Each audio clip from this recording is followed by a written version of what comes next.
So today, ladies and gentlemen, I come to you live with the Mr. Ross Cooper. He's a physical fitness guru, and he's an inspiration to a lot of people. It's an honor to meet you, and it's an honor that you're allowing me to interview you. Thank you. I've never felt so important before. I appreciate it. Gosh, all right. Where do you want to start? Okay. I have a few questions for you, and I know, a lot about you just by my husband. So today, like I was saying, it's just great to just ask you a few questions myself. Okay. Okay. Who are you, and what got you into fitness? Okay. I am a 20-year diabetic, type 2. I've dealt with that for obviously quite some time. I loved working out as a kid. I was a fat kid, so I decided I just didn't want to be a fat kid anymore. That's kind of what got me into fitness. The byproduct of that, the physique I built, I don't have any pretenses about how great that is, but I'm happy for what I've accomplished thus far. That part comes with the byproduct of people asking me, well, how'd you do that?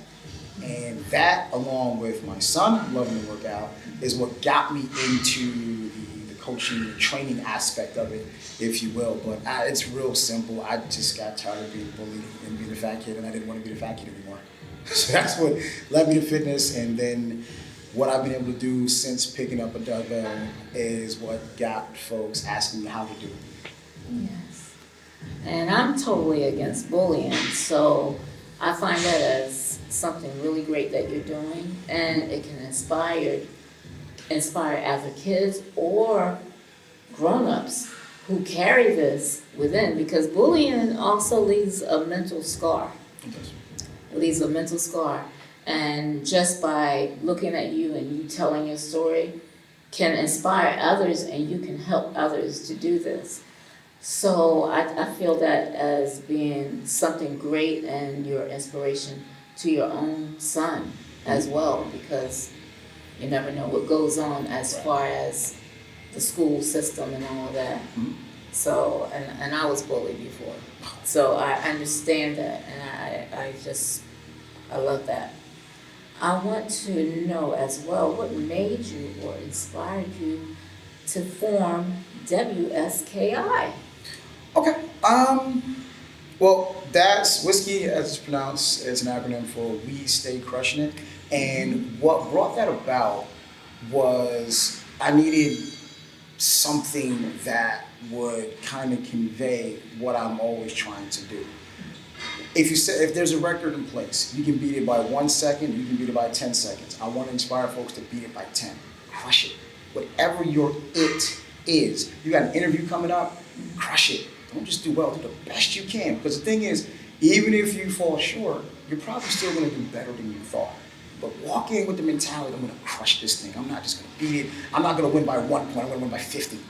I'm not going to win by decision. I'm going to knock him out. And that's the mentality you got to have, I think, in this gym, in life, is just don't just beat it, crush it. And I wanted to start that and start a movement, so to speak, that will be home for those who want to just do the best they possibly can. Okay, so that's almost like saying can't is not an option. Not at all. Exactly. So I love that. What's the meaning behind show your work?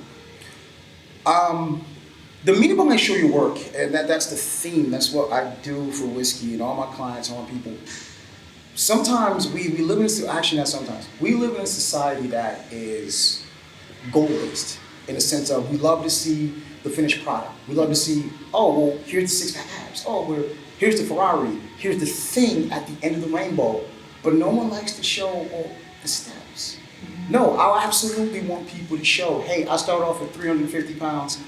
I've worked all the way through. Now I'm at 150. Hey, I started off being on the bench, 100 pounds. Here's weekly updates to show you, yes, it is a process. It is a marathon. It is not a sprint. Progress does not come instantaneously. So I want people to show their work. Show Show your progress. Show the failures. Show the lifts you didn't get. Show the dress you didn't get into, the jeans that weren't, perfect, because eventually you'll get it. So we want to see the progress. Show the work. You can just show up looking this way. It took time. It took work. Let's see the work. I love that, because a lot of times, a lot of things are advertised, and it's like, oh, you can get this body instantly. That's the kind of image that they portray on infomercials. So Exactly. I love that. Exactly. I love that. Now, what impact do you want to have on others and leave behind as your legacy? Ooh, big one. I want to show all the fellow underdogs out there that you can do it. And I think those who I'm speaking to are going to understand that fully. The bottom line is everyone wasn't given everything to start out. Mm-hmm. Some of us were just making the best with what we had, but that's okay. I want to show what it looks like when you decide, hey, look, I didn't get dealt all of the great cards, but I played a great hand no matter what. Mm-hmm. Hey, speaking for myself, I came from one of the poorest sections of Buffalo, New York, and I have this amazing opportunity to grow and take a lot of people with me, and ideally inspire a lot of people to do some amazing things they never thought was possible. So the legacy I hope to leave, and this one's important too, I really want to change the stigma attached to type 2 diabetics. Mm-hmm. It's the stigma that goes with being a type 2 that you deserved it, or you got that way because you ate too much trash and you couldn't stay disciplined. No. We are people too. Yes. Sounds cliche, I know, but we're people too. And I just want to change that stigma, change that legacy. There's no limits for what type 2 diabetics can do. And on a grander scale, there's no limit for what anybody can do. I get it. Circumstances are not always ideal. You don't always get all the advantages, but don't let it stop you. So I'm going to show people this is what not letting it stop you looks like. And if I can do that, I've done my job. Wow, you're inspiring me right now, I can tell you. Do you feel that you're in the best shape now that you were in your younger years? Yeah. Without breaking HIPAA violations, I literally saw my doctor a few days ago, and all of my numbers, the cholesterol, the liver function, all of the technical stuff, just even from a weight standpoint, I was a graduate of high school at 225. That's a lot for a 5'7" high school senior. And the only reason I know is because I wanted to bench 225 before I left. I did it. As of this morning, as of this interview, I was 221, but I'm in much better shape. I can run 5 miles if I needed to, so much to the tune of 11 miles a minute. Again, not record-breaking stuff, but I'm absolutely right now the best shape I've ever been in. And the cool thing and the scary thing all at once, just getting started. So yeah, best shape ever, and it's only gonna get better from here. Oh, that sounds great. So today's interview has really inspired me. I loved it, and I love where you're going with this, where I know you're going to go with this. And I'm looking for big things, and I know big things are going to come out of Whiskey. Yes. By Ross Cooper. Absolutely. So it makes me proud. It makes me proud as also an African American that came from a poor area as well, to have the mindset that you are going to go further. You're going to go further. Once you get a certain age, that I'm going to push this further. Absolutely. I'm going to represent, and that is wonderful. So today, I want to thank you again for allowing me to interview you, Ross. Absolutely, my pleasure. Thank you.